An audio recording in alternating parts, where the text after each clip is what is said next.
Plastic की कुर्सी पर बैठते समय क्या आपने कभी महसूस किया है कि यह कुर्सी फेंके हुए पॉलीथीन से बनाई जाती है?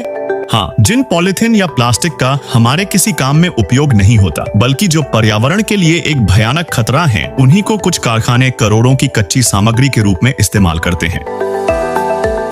पॉलीथीन को कुर्सी में बदलने की पूरी प्रक्रिया 2 चरणों में पूरी होती है। पहला, कचरे से नई कच्ची सामग्री यानी प्लास्टिक पैलेट बनाना, और दूसरा, उन पैलेट्स को सांचे की मदद से कुर्सियों का रूप देना।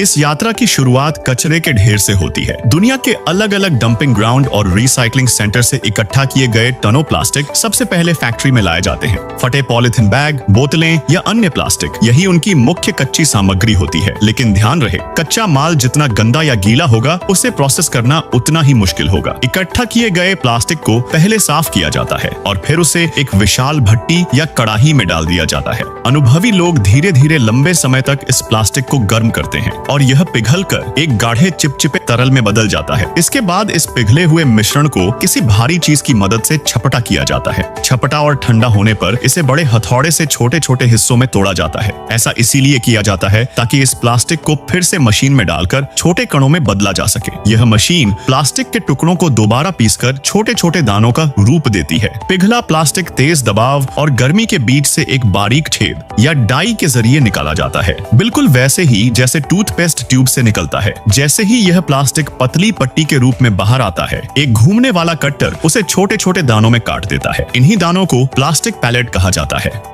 यही पैलेट्स रिसाइकल्ड प्लास्टिक की नई कच्ची सामग्री होती है। इनकी गुणवत्ता सख्ती से जांची जाती है और अगर कोई कमी न मिले तो इन्हें बड़े बैग में भरकर दूसरी फैक्ट्री यानी इंजेक्शन मोल्डिंग प्लांट में भेजा जाता है। जब पैलेट्स दूसरी फैक्ट्री में पहुंचते हैं तो उन्हें एक शक्तिशाली मशीन में डाला जाता है जिसका नाम है इंजेक्शन मोल्डिंग मशीन। यह मशीन प्लास्टिक उत्पाद बनाने की दुनिया की सबसे आधुनिक तकनीक है। सबसे पहले पैलेट्स मशीन के बैरल में डाले जाते हैं, जहाँ हीटर और स्क्रू की मदद से इन्हें दोबारा पिघलाया जाता है। अब पिघला प्लास्टिक कुर्सी बनने के लिए तैयार है, लेकिन इसे कुर्सी का आकार देने के लिए चाहिए दानव जैसी शक्ति। यहाँ उपयोग किए जाने वाले सांचे बहुत मजबूत स्टील से बने होते हैं, क्योंकि उन्हें लाखों टन इंजेक्शन दबाव सहना पड़ता है। इसके बाद पिघला प्लास्टिक तेज दबाव से तेजी के साथ सांचे में इंजेक्ट किया जाता है। कुछ ही पलों में तरल प्लास्टिक सांचे के हर कोने और हर डिजाइन को भर देता है। इस प्रक्रिया को बहुत सूक्ष्मता से नियंत्रित किया जाता है, क्योंकि गति कम होने पर प्लास्टिक जम सकता है और ज्यादा होने पर सांचे को नुकसान हो सकता है।